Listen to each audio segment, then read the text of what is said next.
Hola mis amigos de Budo TV Online, y hoy les traemos una nueva Budo entrevista, pero en este caso es súper especial. Yo siempre digo que cada entrevista es especial, pero el día de hoy, señores, y ya están viendo al personaje, porque es un gran personaje que tenemos acá a nuestro lado, no se puede hablar de las artes marciales en Cuba después del año 59 si no se menciona al maestro Cos-Pineda. No se puede hablar del karate, no se puede hablar de la defensa personal, inclusive del judo, del jiu-jitsu, si no se habla del maestro Cos-Pineda. Y hemos querido, en esta entrevista del día de hoy, en este programa del día de hoy, después de un largo tiempo tratando de coordinarla por diversas razones, no se había podido, de dedicarle esta entrevista especial a él. Vamos a conocer acerca de su carrera marcial, cómo empieza en este mundo del budo, pero también vamos a conocer un poco del maestro Cos-Pineda, el ser humano, el educador, el profesional. Y ya, desde ahora, bienvenido, maestro. Muchas gracias por este honor. Un gran placer de tenerlo en nuestro canal. Hoy nuestro canal se viste de gala, señores. Estamos súper contentos con esto. Y vamos igual a iniciar como siempre iniciamos. ¿Cómo fue su inicio en las artes marciales? Bueno, ante todo, muchas gracias por haberme invitado. Creo que es un placer mutuo. Ya nos conocemos y además también te reconozco como un gran budoka. Gracias. El espíritu nos une y también la misma pasión por las artes marciales. Es como todo lo que ocurre cuando yo leo la historia del maestro de judo, Jigoro Kano, delgadito, flamélico, perdía en todos los barrios. Bueno, pues da la casualidad que sin haber leído la historia de ellos me ha pasado algo parecido. Yo soy uno de los 7 hermanos de aquella época, cuando mis abuelos migraron en españoles a Cuba, digamos, en lo que es el pueblo del Cristo. Ahí me crié yo en la finca como ellos, chiquitillo y todo. Conclusión, cuando nos llevan a la ciudad, que no era tal ciudad, era un pueblo, en la primaria, primer grado, segundo grado, en aquella época no existía el bullying, algo parecido, las novatadas. Claro. Era igual, te manchaban el uniforme, te pelaban el coco con una tijera, te pegaban y encima te pedían dinero. Esas eran las novatadas de aquella época. Hoy, pues te hacen así ya bullying, ¿no? Pero bueno, o sea, y yo nunca necesité un psicólogo tampoco para superar aquello. Simplemente cuando yo iba llorando a mi casa, mi padre me pegaba 2 cintazos y me decía, vete con un hombre. Y me lo creí. Y dije, bueno, porque hay que aprender a defenderse, porque ya sé que con mi padre no puedo contar a que saque la cara por mí. A lo mejor va y se lo hubieran roto él también, ¿no? Pues ¿sabes cómo es esto? En otras palabras, los primeros años de mi infancia, realmente era una época donde vivíamos en un barrio, llámale no marginal, pero la antigua Ciudadela, ¿te acuerdas de eso? Ya. Quizá allá en Cuba no exista eso, no sé, hace años no voy. Pero así, y en esa Ciudadela pues habían muchachos también que no tenían la mejor educación. Salían a robar, a 20 cosas, muchos no estudiaban. Y tú entrabas por un lugar de esto y era como un laberinto. Por lo tanto, allí no se podía hacer nada. La escuela donde yo iba, primaria, estaba enfrente, precisamente ahí. Y había que atravesar por ahí. Cada vez que salía, imagínate tú, blanquito, arrubiado, era todo medio canoso. Pero todos los hermanitos, pues sencillamente nos provocaban. Claro. Y cada vez que me fajaba, perdía. Pero perdía. O sea, no recuerdo alguna vez que yo haya ganado. Fíjate que son memorias que uno tiene de la infancia, ¿ok? Y esas las tengo muy grabadas. Y así estuve perdiendo hasta los 9 años. Toda la primaria. Porque no era el mismo que estaba en el aula conmigo. Era que si estaba en primero, los de segundo eran más grandes. Y cuando estaba en segundo, los de tercero, los cuarto, quinto y la gente de sexto, que eran los dueños de la escuela, eran los que te ponían las novatadas. Y yo era un poco rebelde y no me daba la gana. Pero bueno, les repito, 2 y 3 veces a la semana. Y encima la descarga de mi padre, usted la historia y después, vamos, conclusión. Esas dos que, Dios mío, bendito sea, porque fue lo que me formó.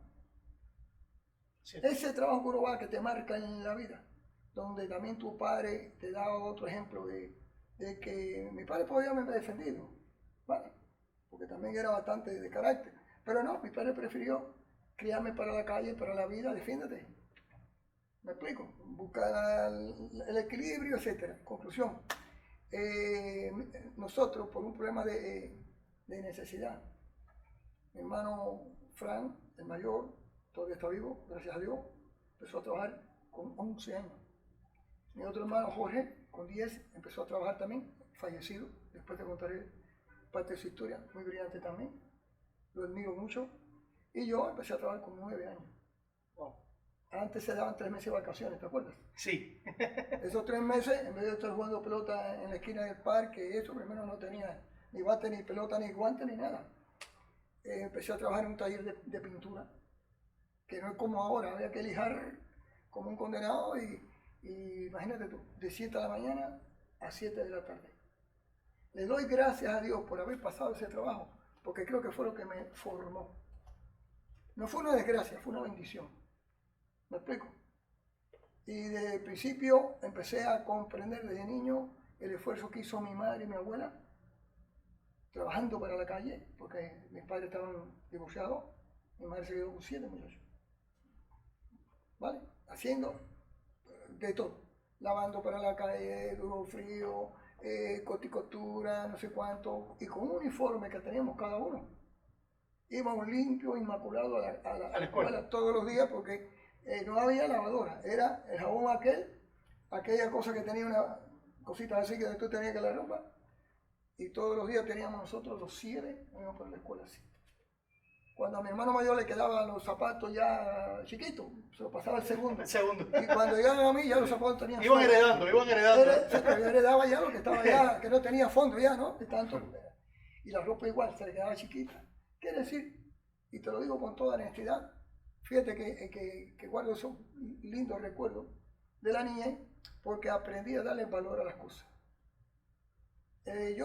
Yo admiraba mucho el béisbol, o sea que en Cuba el deporte, y miraba a Almendares y La Habana, eran 2 equipos de béisbol en aquella época, que eran rivales, como decir hoy el Real Madrid y el Barcelona.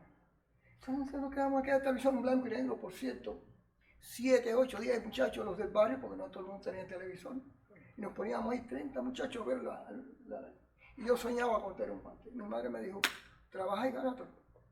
Quiere decir que los Reyes Magos me bendicían, pero era porque yo le daba dinero a mi madre, 3 pesos semanales, trabajando 12 horas diarias, y con eso mi madre dijo, ¿qué guante te gusta? De segunda base, porque me gustaba. Perfecto. Los Reyes Magos te los trajeron, pues tú ganaste. Claro. Luego soñé con tener un par de patines y así fue. Quiere decir que todo lo que yo he tenido en mi vida me ha costado, he pagado un alto precio, un alto esfuerzo. Pero te lo juro, fue la primera escuela que yo tuve que me forjó en la vida para poder triunfar después y nunca tirar la toalla ante las mayores dificultades. A los 9 años, mi hermano Jorge, para descanse, como trabajaba en la construcción, me entró a la construcción, se introdujo el judo en la calle Merchán y la oficina del ministerio ese, la oficina de construcción, estaba ahí. Y entonces, pues a él le gustaba la pesca, pero le dieron la oportunidad que fuera también a practicar judo. Imagínate tú, cuando introdujeron el judo, por cierto, creo que fue el maestro Luis Guardia, que para descansar, calle Merchán, no se me olvida. Y nosotros vivíamos pues relativamente cerca. Y mi hermano, la oficina estaba cerquita, a 20 metros de la escuela esa. Entonces, como yo siempre perdía y era el rebelde, mi hermano habló y me dejaron a mí ahí, con 9 añitos me dejaron. Vale, está bien, como parecerme un bien benéfico. Y ahí empecé, 6 meses cogiendo caída, con mucha paciencia, porque, ¿qué te diré? No es como ahora, ¿no? Que la gente quiere ya en 3 meses tener un cinturón. Exacto. A mí para coger el cinturón amarillo en judo, fueron 6 años, ¿eh? Claro, tuve varios profesores. Después, te estoy hablando de Manzanillo, después la escuela se pasó, no me acuerdo ahora, San Miguel Gómez, no me acuerdo, fíjate cuántos años hace esto, que ya había un cinturón marrón, porque antes había que ir a Santiago de Cuba a examinarse. No era en La Habana. No, de Manzanillo a Santiago. De Manzanillo, ya. De Manzanillo a Ciudad a examinarse. Verde y marrón allá, porque no había, cinta negra escaseaba, no había. No había. Y aquello era un muchacho, bueno, conclusión, cinta verde creo que era. Pero para mí era un ídolo, imagínate tú que te hicieran así, te volaron. Y así me fui forjando, luego ya fui creciendo y aprendiendo y ya me fueron respetando en ese mismo barrio. Porque mi padre me dijo, no abandones, no te alejes nunca de donde tienes miedo y hay peligro. Ahí es donde tú tienes que crecer. Y eso no se me ha olvidado. En esas dificultades, para cuando tú camines, no camines con miedo por ese barrio. Porque siempre vas a estar huyendo. Exacto. Y Enfrentarte a... Enfréntate. Y oye, y así fue. Antes de mudarme de Manzanillo, sí, para La Habana, que nos becaron, te estoy hablando ya de 9, 10 años, pues me fueron respetando. Y de aquel delgadito, miniatura, porque mi biotipo, mira tú, ahora estoy hermoso y mira cómo estoy, delgado, y estoy hermoso. Pues tú sabes, se come mejor, un poquito más cuidado, y no paso de 150 libras, así como tú ves. Quiere esto decir que cuando uno es chiquitico, pues uno pesaba 30 libras, 25 Claro. libras, delgadito. Y aún así, gracias a ese tipo de educación que me dio mi padre, mi madre que también siempre me inculcó, ten fe, fíjate, mi hijo, me decía, y no solo me erizo porque me estoy acordando de mi madre. Claro. Aquellos consejos que me daban mis padres, realmente después me dieron tremendo resultado. Nunca le huigas al miedo, nunca le huigas al peligro, y si tienes miedo lo puedes superar. Yo tengo muchas veces miedo en mi vida, pero lo he superado. Y déjame decirte que después me gané respeto en ese barrio. Con esa misma gente que puede ser un amiguito. Porque en la esquina había un parque que se llamaba Parque Valle Espín. Entonces todo el mundo iba ahí a jugar los domingos. Y ahí eran peleas todos los días, ¿no? ¿Por qué? Porque si tú no tenías un guante y una pelota, no podías jugar. A menos que fueras bueno. Sí, claro. Y en aquella época tiraban una moneda y decían, dame este, y tú pedías el otro, el otro, el otro. Y entonces estaba el típico, perdóname, gordito, que de familia, que era el que tenía el guante, la pelota y el bate. Y si él no jugaba, no jugaba nadie, ¿no? No jugaba nadie porque era el que tenía. Entonces había que dejar gordito y el muchacho que no sabía nada, pero el que tenía los recursos, ¿no? Claro. ¿Me explico? Entonces la otra era que cada vez que pasaba un inning, ese tenía que jugar en el otro equipo porque realmente perdíamos si lo teníamos todo el tiempo ahí. Claro. Pero utilizábamos el bate, la pelota y los 3 guantes que tenía el muchacho. Entonces todo el mundo iba recuperando, claro. coleccionando y la bronca te puedes imaginar. Pero bronca de muchachos.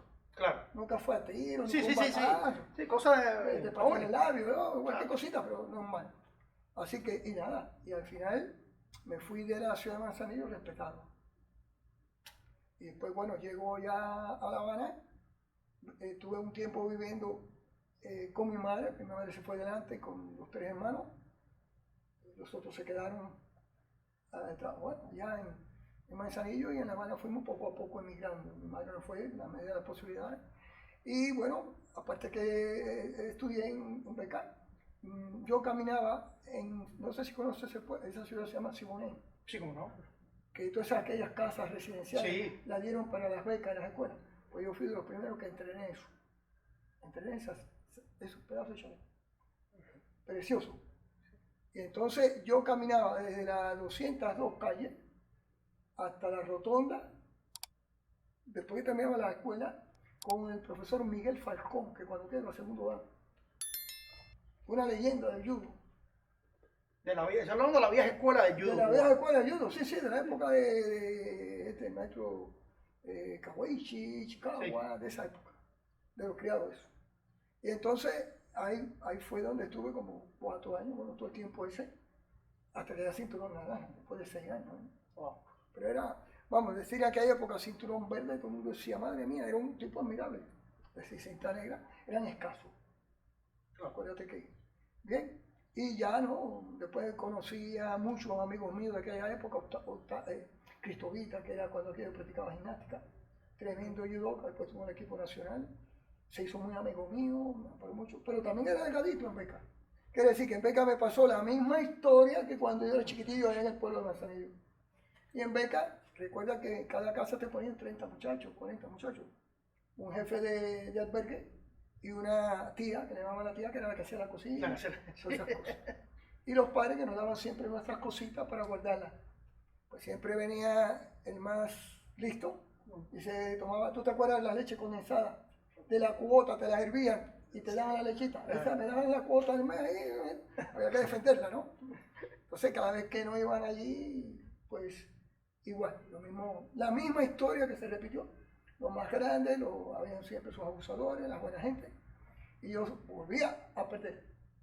Porque era ya mucho más grande, porque bueno, 13, 14 años, delgadito. Toda aquella gente que eran de todo el país entero, podía a curarse. y seguía haciendo judo, pero ya judo más orientado a defenderme. Claro. No ganar la medalla ni ganar ahí en el tatami, sino cómo me defendía yo. Fuera. De todos estos tipos que estaban acabando y que me agitaban el pan, me quitaban la leche esa, ¿cómo se llama? Hervida, no me acuerdo cómo se llama. Le decían el fanguito. El fanguito, algo de eso. Y 4 cosas que con mucho sacrificio nuestros padres acumulaban para cuando uno saliera de beca y fuera a entrar a beca tuviera un complemento. En aquella época estaba la libertad de abastecimiento. Claro. Era un poco holgada, pero joder, no me daba para más. Y bueno, pues y había que defender ya ese precisamente. Aparte que había que estudiar como loco. Y bueno, conclusión. Fui levantando y tuve 3 o 4 pero peleas buenas.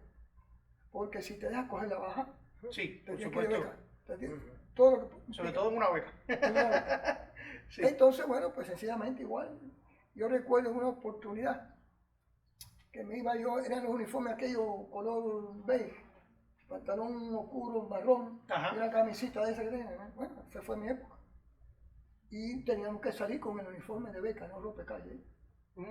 Desde 202 de Siboney, caminando porque tenían solo un medio. En aquella época era un medio que tú pagabas en el autobús. Y 2 céntimos de transbordo. Y el dinero era escaso. ¿Me explico, no? Sí. Te estoy diciendo cuál fue mi necesidad que me permitió seguir en las artes marciales. Y sobre todo en el judo. Fue más una necesidad que una pasión en ese momento. Que un deseo, porque yo no lo conocía. Decir el judo es como decir, bueno, mi pasión era el deporte del béisbol.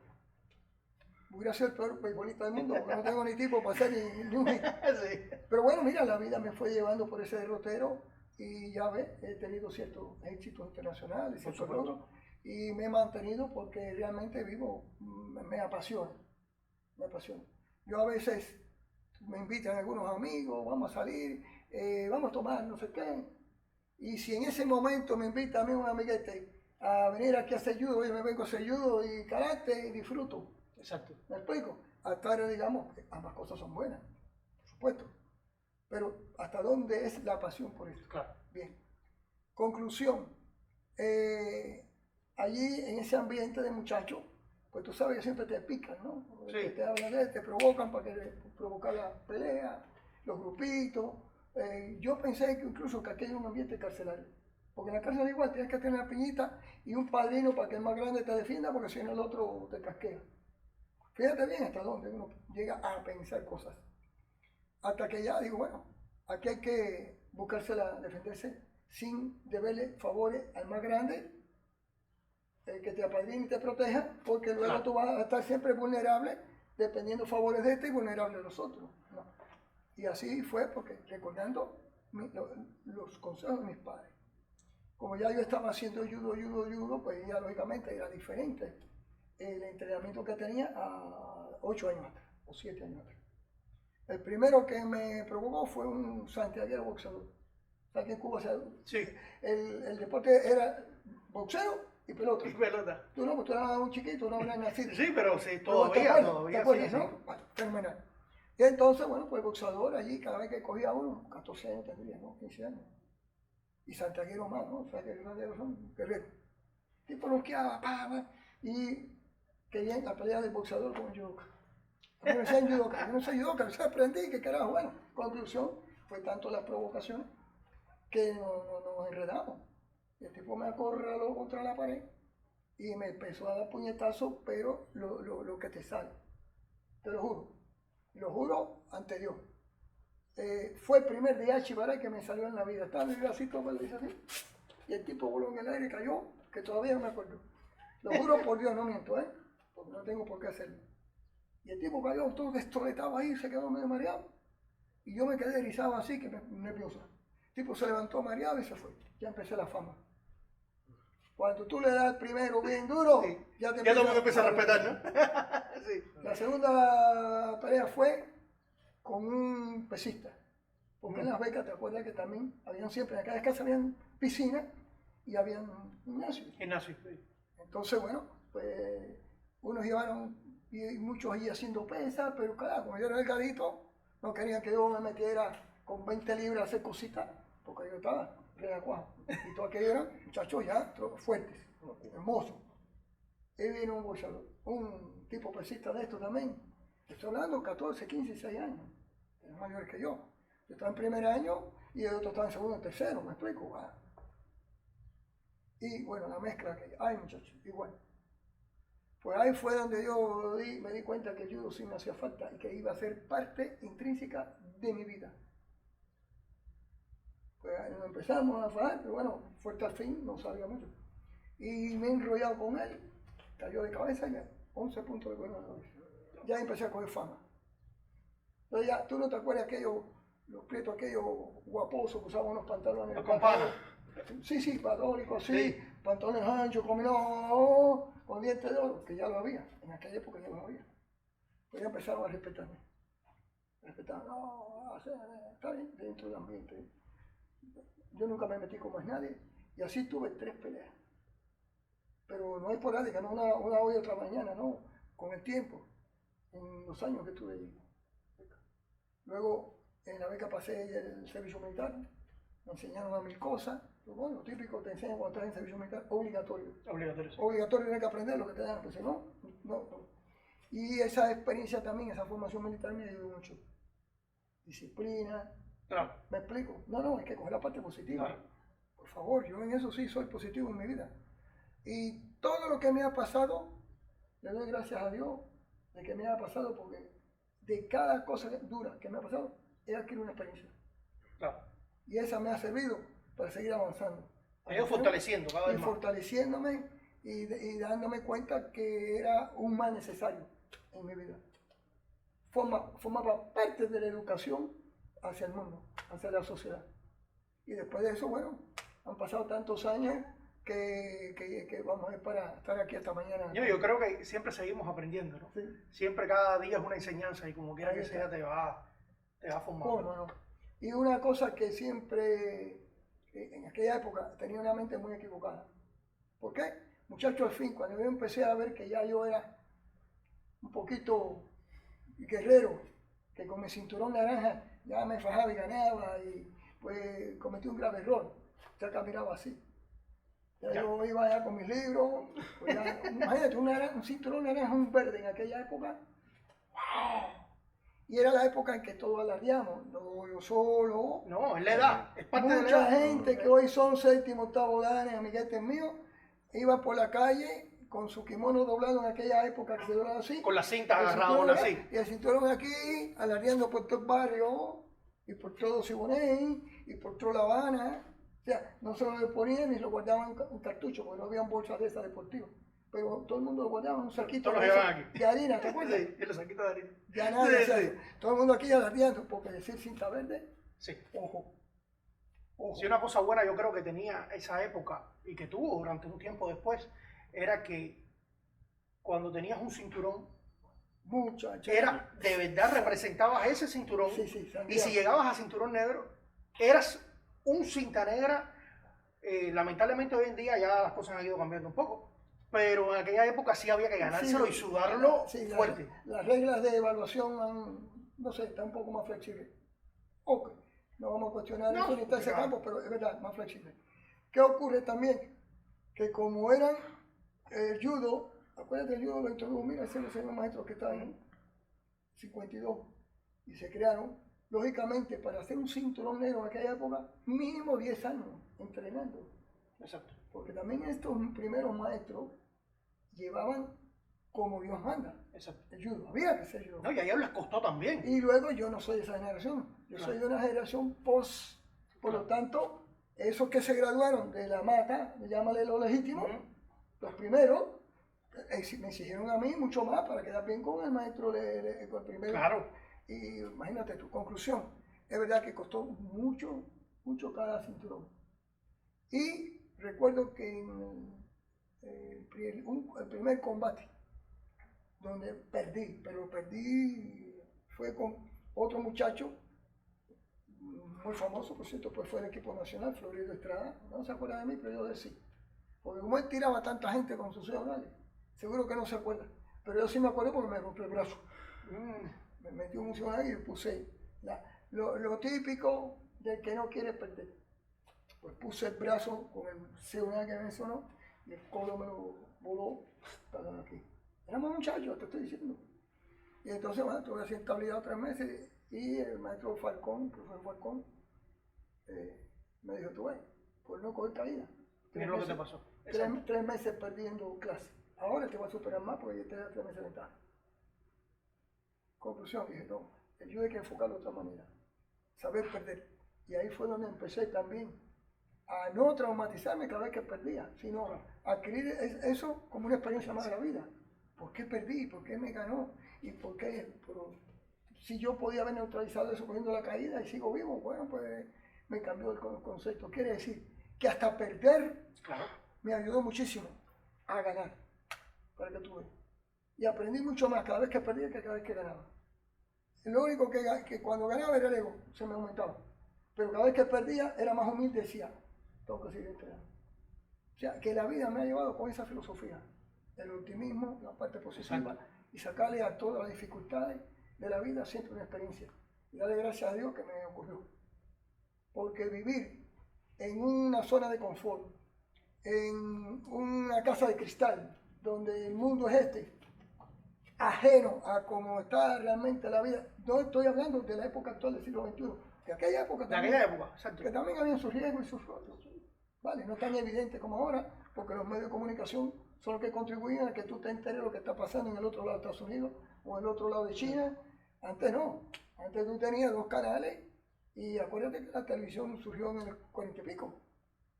¿Me explico? Sí, claro. Y los cines, todo este rollo no es de hace 20 siglos. Es que, entonces, bueno, la comunicación, las telecomunicaciones estaban, quiere decir que tú no te enterabas de todo lo que pasaba ni siquiera al otro barrio. Hoy no, hoy ya tú sabes cómo es esto. Por lo tanto, uno sufría menos. ¿Entendemos? Pero lo suficiente que ocurría a mi alrededor, ya te digo, fue suficiente, y perdón la redundancia, para educarme y tener una filosofía de que el mundo no era yo solo, que el mundo era mucho más y que había que aprender de toda esa gente y que yo podía ganar y perder en la vida con muchas veces. Yo he tenido muchos, no muchos, pero los pocos fracasos que he tenido como empresario, en la misma universidad, estudiando, ¿cuántos estudios y posgrado he hecho? En la universidad, pues también me suspendían. Claro. Ah, no, yo no pues me ponía a no dormir porque suspendí, no, que no, voy a estudiar más porque realmente fue un abandono mío o no estudié lo suficiente. Quiere decir que siempre cogí esa parte de la vida y te lo juro, nunca necesité psicólogo. La mejor educación que tuve fueron las chancletas de mi madre, que tiene una puntería del caramba, ¿no? Cada vez que yo salía corriendo con una maldad me tiraba y me daba. Y te daba. Y después encima me decía, tráemela, ¿eh? Tráemela, sí. Y los castigos corporales, todas aquellas cosas, pero no eran castigos abusivos, eran castigos educativos. Hoy se lo agradezco a mis padres. Entonces, bueno, no quiero tampoco aburrirte, ¿no? En esto, pero más o menos. No, pero esto es, señores, esto es la experiencia de un maestro que es un ser humano de carne y hueso como todos nosotros, que ha tenido sus vivencias, sus fracasos en un momento, sus victorias en otro, pero que al final toma de todo una experiencia que lo hace crecer. Y eso es lo que yo quiero también llevar en esta entrevista a ustedes. Que todos aprendamos, ¿no?, de las experiencias que tuvo él, de las que hemos tenido nosotros y que nos ayuda a ser mejor. Porque eso es la vida, el perfeccionamiento continuo. Nadie nace sabiendo todo, nadie es perfecto, nadie es un Dios. Todos tenemos errores que podemos cometer, meteduras de pata que podemos hacer. Y en las artes marciales uno nunca lo sabe todo. Uno siempre está aprendiendo. Siempre alguien es mejor. Es increíble. Ahora, ¿cómo llega usted al karate? ¿Cómo llega a conocer a ese magnífico maestro que quisiera desde este canal darle un homenaje? Fue el maestro Pablo Silvente. Yo creo que no he conocido un canal o alguien públicamente así fuera de usted siempre lo mencionaba y le daba honor a su memoria, pero de otras generaciones que lo mencionen. No he oído así personas que de unas generaciones más jóvenes, pero yo quisiera a través de este canal rendirle un homenaje. Correcto, y en otra oportunidad vamos a hablar de sí, exacto. Aquí vienen, después al final les vamos a dar un anuncio muy importante y también una aclaración con respecto a otro tema que vamos a tocar, pero quisiera que ustedes supieran que va a venir un proyecto muy interesante con el maestro y al final vamos a hablar de eso. Pero ¿cómo llega usted a eso, al karate, a conocer al maestro Pablo Sirvente, al mismo Jiu-Jitsu? ¿Cómo llega usted a ese... A integrarme, a integrar? Bueno, vuelvo a insistir, otro de los grandes errores juvenil. Ajá. Los jóvenes somos muy entusiastas, ¿vale? Y nos creemos que ya podemos conquistar el mundo con entusiasmo. Y el mundo requiere mucho esfuerzo y sacrificio. Cuando ya yo era cinturón verde o marrón por ahí, bueno, lógicamente ya uno termina la beca. Claro. Entonces empiezo a estudiar. Me gustaba la ingeniería civil, cosa que no terminé en la carrera. Bueno, entré a estudiar ingeniería y el servicio militar me llama. ¿Vale? Entonces, el servicio militar lo paso en el ITM. Ah, ya. Instituto Técnico Militar. Ahí, para los que no... ahí yo era el instructor de judo de la compañía de servicio de pelotón de seguridad. Ya. Y aparte trabajaba, como tenía preuniversitario y demás, pues me pusieron a trabajar en personal. En el departamento de cuadro personal, pero en personal. Papelito para aquí, para allá. Pero, vale, ya tenía que ser mi guardia, marchar igual que todo el mundo. Pero tuve por lo menos, entre comillas, el privilegio, que por lo menos estaba en oficina y ahí empecé a aprender cositas. Fíjate si es así, que cuando me licencio de servicio militar, me ponen de jefe de personal en el Instituto de Endocrinología del Hospital Farmacia. Fíjate si me sirvió, para que tú veas que Dios te bendice y te va creando el camino. Y nunca sobra lo que tú puedes aprender en la vida, porque no sabes cuándo te va a hacer falta. Yo puedo dar esa evidencia. Y allí, nada, en el 69, acuérdate que el maestro Ikeda introdujo, bueno, en el 67 tengo entendido que Yokamura fue el que introdujo el karate a través de que era un técnico de Shotokan de pesca japonés. Ya, es que le decían Camilo. Camilo, correcto. Y bueno, yo no me interesaba. Ya te digo, además, era un muchacho, oía la historia.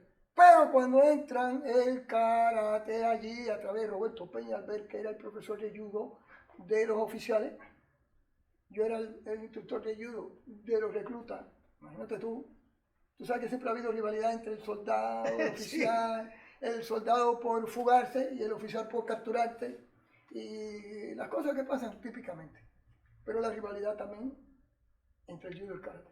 Sí. Parece que no, pero sí la había. Sí la había, sí señor. ¿Quién era mejor, el judo o el karate? No, ni el judo ni el karate son mejores. Es las personas que lo practican. Y yo lo comprobé.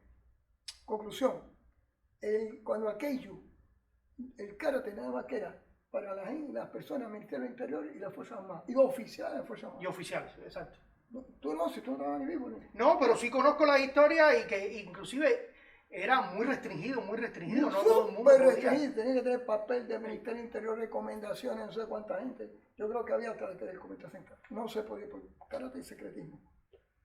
Y bueno, entonces los oficiales ya, cuando eso 70 y algo, Roberto Peñalver, el maestro Roberto Peñalver, que era el cinturón negro en karate también, dicen que fue uno de los más técnicos que tuvo en aquella época.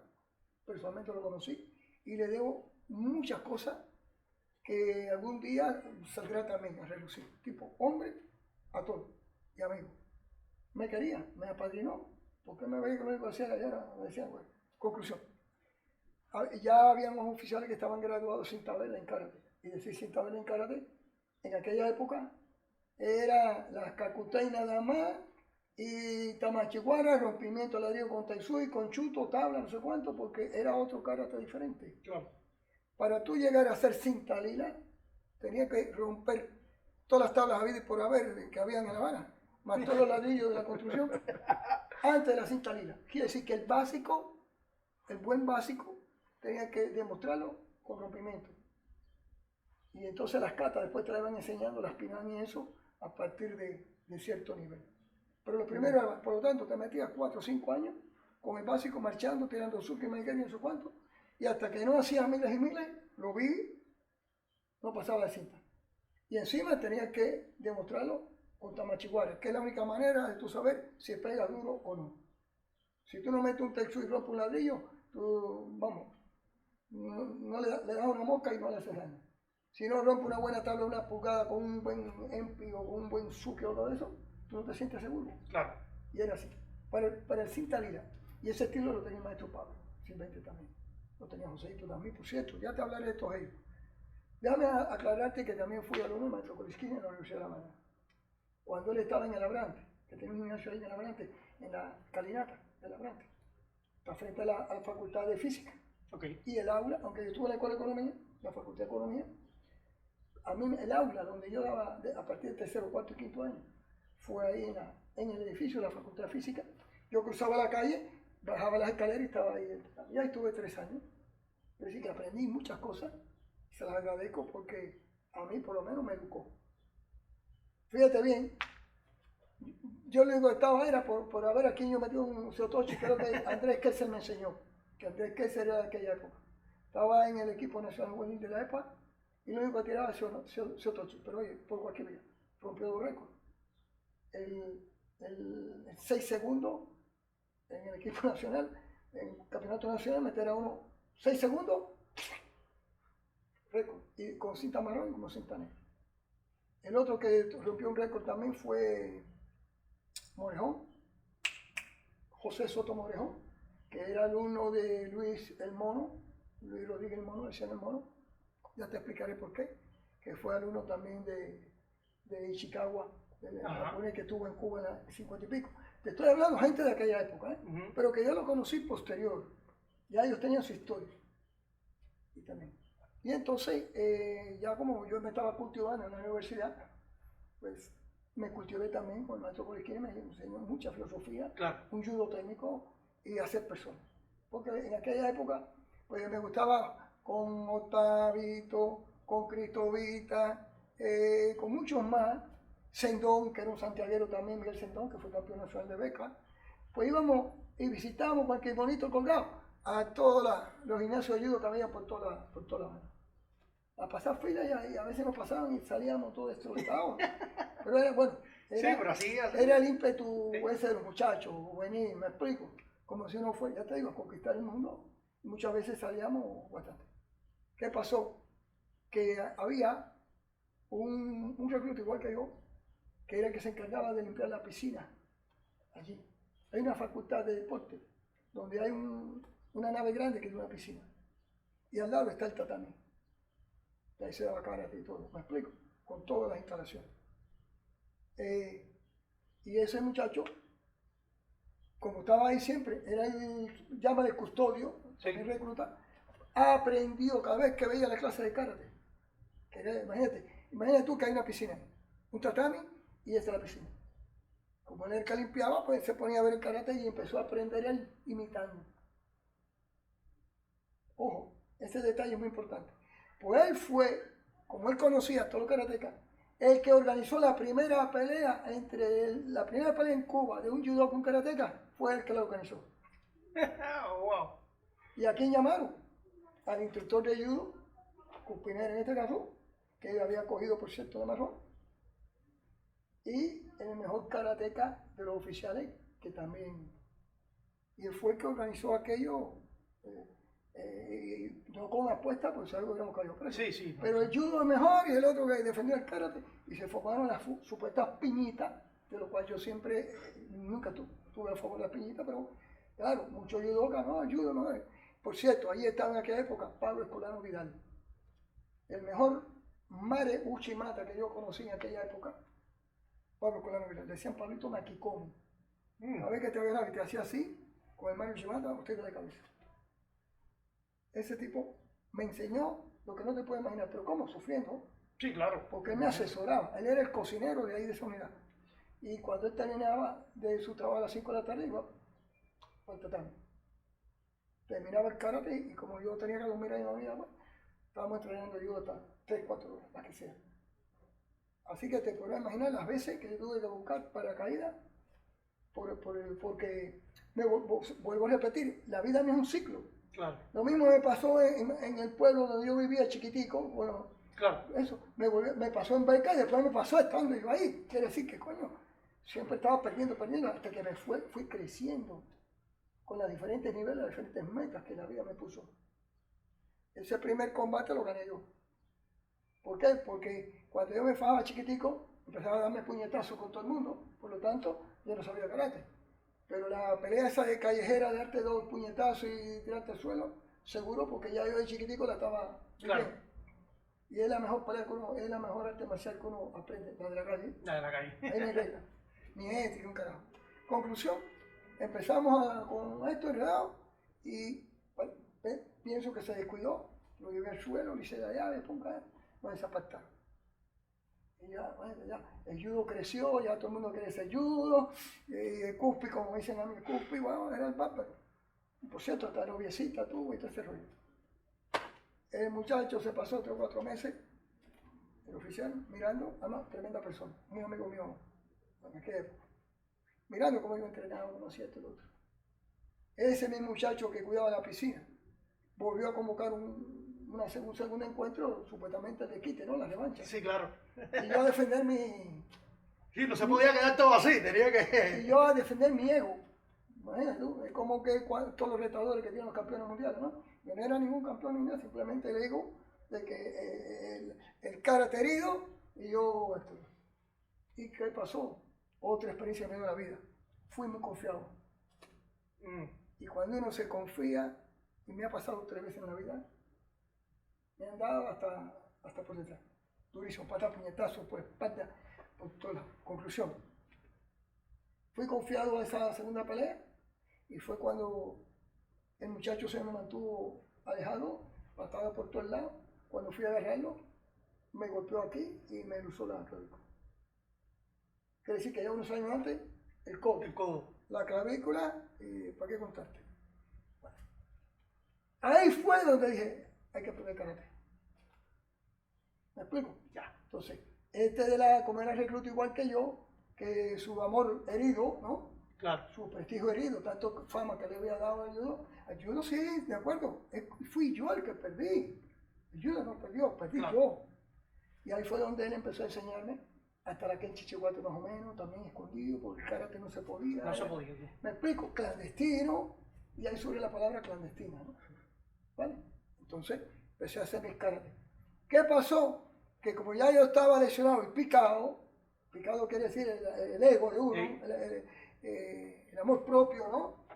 Pues clandestinamente, si el otro venía 3 veces a la semana, porque era un oficial, profesor de allí, y practicaba 1 hora, pues yo practicaba 3 horas diarias, porque no tenía otra cosa que hacer. Después que de las 5 de la tarde se iban todos los oficiales de la unidad, pues yo me quedaba allí, ya tú sabes, hacerte el fuerte. Y entreno. Karate judo. Como a los 6 meses, ya este que está aquí, sin saber muchas cartas, pero dándole a los maquihuaras, que allí había maquihuaras, y pum, pum, ¿te acuerdas que la sangre se salía con aquello? Pues bueno, conclusión, se convoca otro combate, y este muchacho, el oficial de karate, coge unas tablas, ¿no? Para impresionarme, ¿no? Porque ya él, al coger el cinturón verde, ya rompía tabla. Claro. Y quiso demostrarme que rompía tabla, pero ya yo rompía tabla también. Y cuando él vio que la rompí con el codo, con el suki, dijo, ¿y tú de dónde? Digo, no, ya hemos equilibrado, ¿no? Ahí nos hicimos amigos y te juro, fue la mejor pelea que nos echó. Él ganó y yo gané. Nos dimos un abrazo, no, chicos, mira, te doy las gracias de que me hayas hecho esto por 2 razones. Porque me inspiraste a practicar karate. Y estoy aprendiendo karate, estoy estudiando karate. Le di las gracias. Claro. Así que nada, no fue odio, rincón, cabrón, me jodí. No. Oye, gracias porque pensé que con el judo era suficiente para conquistar el mundo. Y me diste una lección de humildad, de respeto. Y dio el paso a otra arte marcial. A otra arte marcial. A seguir. ¿Y cómo conoce usted algo de Jiu-Jitsu? El Jiu-Jitsu fue, casualmente, no es que tenga una cicatriz aquí. Ajá. Porque en aquella época eran 3 divisiones. La pequeña, la mediana, ahora no, ahora es por división de peso. De peso. Como 7 divisiones. En aquella época, te podrás imaginar, todo aquel mulato fuerte, peso completo, que cuando estaban cansados me cogían a mí para limpiar el tatami, no pesaba nada. Entonces, pues, déjame comentarte, vuelvo a insistir, que me vino más bien a entrenar con todos esos gorilas. Porque como siempre perdía, siempre estaba volando, no me quedó más remedio que aprender judo, porque fuerza no tenía. Claro. Entonces tenía que bandear y coger el timing, no sé qué, pero siempre iba a la defensiva, imagínate tú. Varias veces me llevaron a la ESPA Nacional, invitado. Allí conocí a Juan Jorge, Andrés Kessel, Manuel Espinosa. Y Manuel Espinosa un día en Becay, perdona que no te podía seguir una hilaridad histórica porque son cosas que me estoy acordando. Sí. El jefe del albergue era luchador. ¿Tú te acuerdas de que los presos les encantaba la lucha? El bolón, te cojo. El tipo me sonó una vez un estrellón en la sala. La sala del albergue que acabó.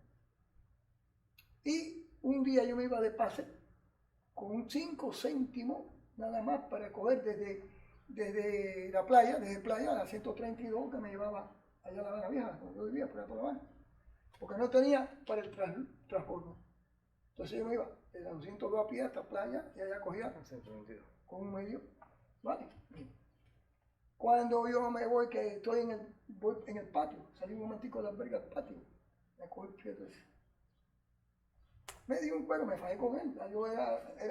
Ya yo hacía ayuda y todo, pero el tipo era un bestia, mucho más grande, fuerte y lucha.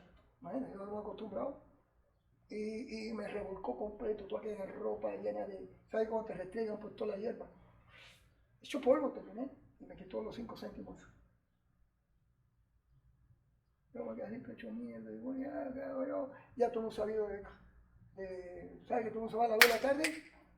¿Vale? Con su mochilita para su casa, y yo me quedé atrás, recogiendo la ropa, todo que... Y había un muchacho que practicaba en la ESPA, que estaba ahí en beca, porque Juan Jorge estaba en la otra beca de al lado, una era Yaguajay, y la otra no me acuerdo cómo se llamaba. Son dos becas, que también estaban en la ESPA. Juan Jorge, que metió un cionario increíble. Estoy hablando ESPA. Iban a estudiar allí, y entonces arriba en el albergue estaba Manuel Espinosa. No se me olvida que cuando eso era cinta verde en la ESPA, que también estaba estudiando, esperando que le dieran ya la beca oficial para irse a vivir a la ESPA, ¿no? Y estudiar ahí. Y cuando él vio aquello, bajó. Ya cuando este tipo que me restregó todo lo vio, pues se fue. Y él fue el que me levantó, me echó agua en la cara, no se me olvida, me dio 5 céntimos. Y nos fuimos juntos. Fue a mi casa, vivía cerca, por cierto, ahí en Centro Habana, por Amistad de San Rafael. Y no, le explicó a mi mamá, no, mira, él tuvo este problema, tal. Pues bueno, y nos hicimos amiguetes. Después se enamoró de mi hermana, fíjate que fue cabrón. Era muchacho. Déjame comentarte que tuvo éxito. Y después se hizo piloto de Cubana de Aviación. Lo vi al cabo de los años, como siempre, muy cariñoso. Hay que contarte, porque esa gente nunca más los vi. Claro. Cuando tuve un muchacho con 12, 13, 14 años, que vivimos 2 o 3 años de historia y tú lo vuelves a ver, pues que... Sí, claro. Una emoción tremenda. Y así fui viendo. Bueno, conclusión. Ya yo hacía algo de karate y algo de judo. Y el judo tiene sota, caballo y rey en el suelo. Claro. ¿Vale? Conozco a un muchacho, ¿tú te acuerdas de Manuel Fu? No sé si está vivo. Manuel Fu, mi papá me habló de él en varias ocasiones. Judoka también de Judoka, aquella época, sí. y también hacía jiu-jitsu. No sé, porque ya años que me fui, te estoy hablando, pues bueno, pero son gente históricos. Él, y después te diré el nombre del otro profesor que se fue para Francia, no me acuerdo bien el nombre, carajo. Manuel Fu nos visita, también era judoka, jiu-jitsuka y judoka, y también hacía karate, paradójicamente. Y entonces nos visita y hace judo. Por cierto, fue en el Martí. Cuando eso, Luis Rodríguez era segundo dan de judo, el mono, que después estuvo en el Ministerio de Construcción, en el edificio de Pasando Zapata, abajo, con José Soto Morejón, Miguel Ángel Rodríguez. Por cierto, Lázaro Sardiña era judoka de ahí, segundo dan, tremendo judoka. Estoy hablando de gente histórica, ¿vale? Que además me marcaron mucho en la vida porque eran tan buenos, que yo cuando me metí ahí, volví de nuevo de cero. Por mucho cinturón, siempre me metía donde yo era el último de la cola, y todos eran élite. Soto Morejón no había quien le parara los Sotomayor. A Miguel Ángel Rodríguez, el cochiguruma que tú sabías, que te cogía y volaba el cochiguruma. El otro te iba a meter un jaray, una chimata y no lo paraba. Es decir, tuve la suerte, la bendición de entrenar con los mejores de aquella época. muchachos igual que yo. ¿Vale?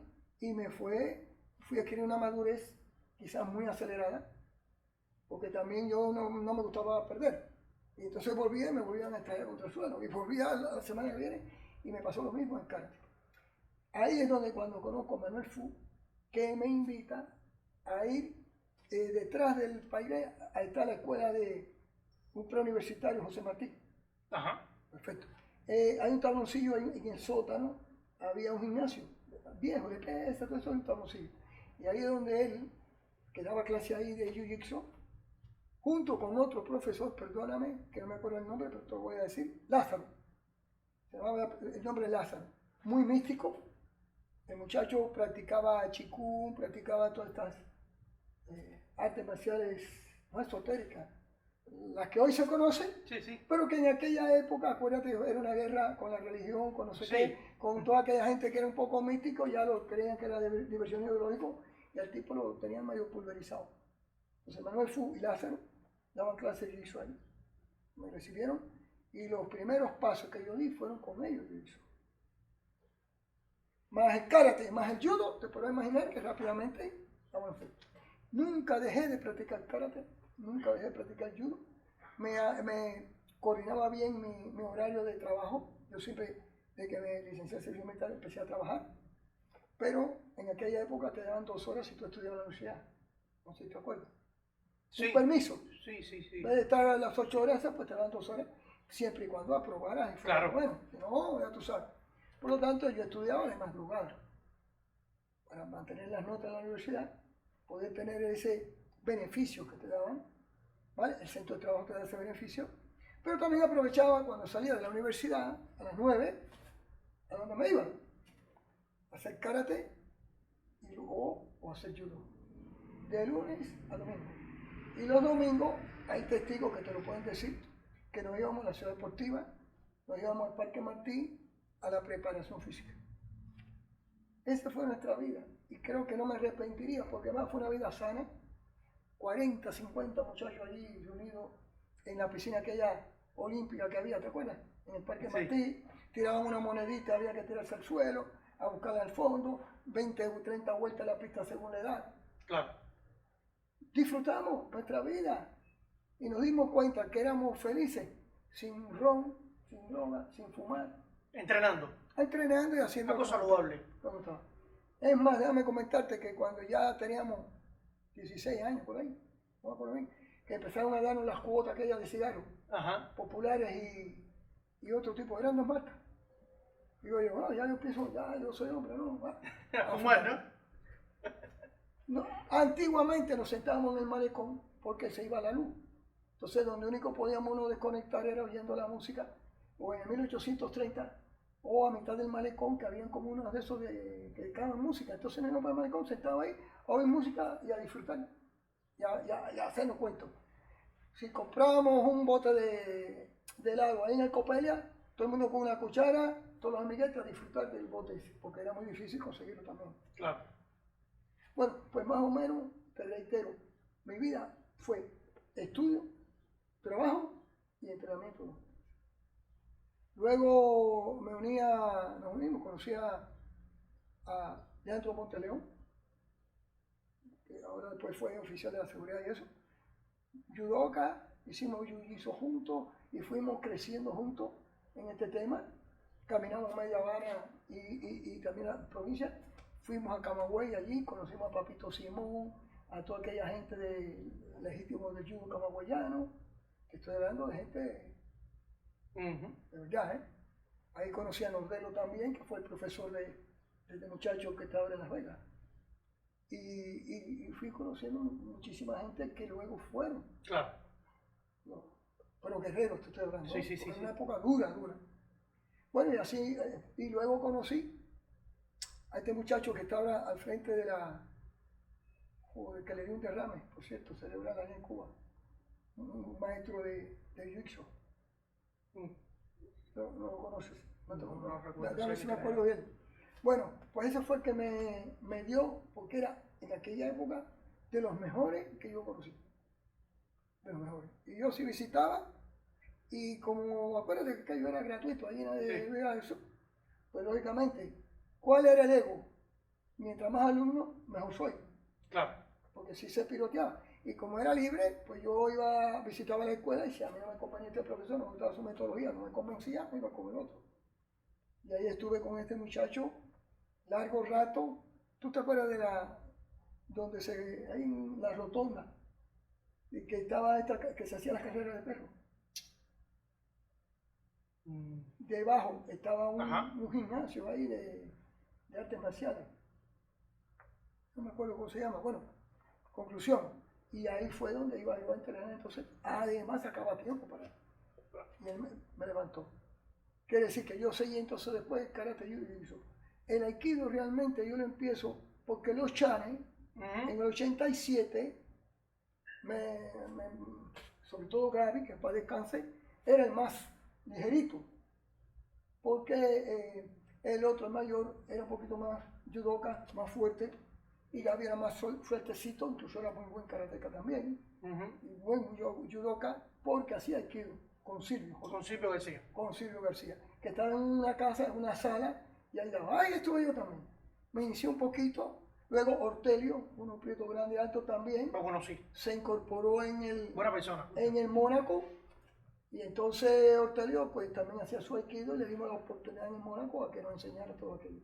Claro. Que sobre eso te puedo hablar después. Nada, señores, esta es solamente una de las partes de la entrevista. Por cuestiones de tiempo hemos tenido que dividirla en varias partes. Y nada, les invito a que vean la próxima a continuación cuando la publiquemos, y por favor no se olviden de siempre apoyar nuestro canal, regalarnos un like, suscríbase, y les aconsejo que se queden hasta el final y vean todas las partes que conforman esta entrevista. No se van a arrepentir. Nos vemos en la próxima parte.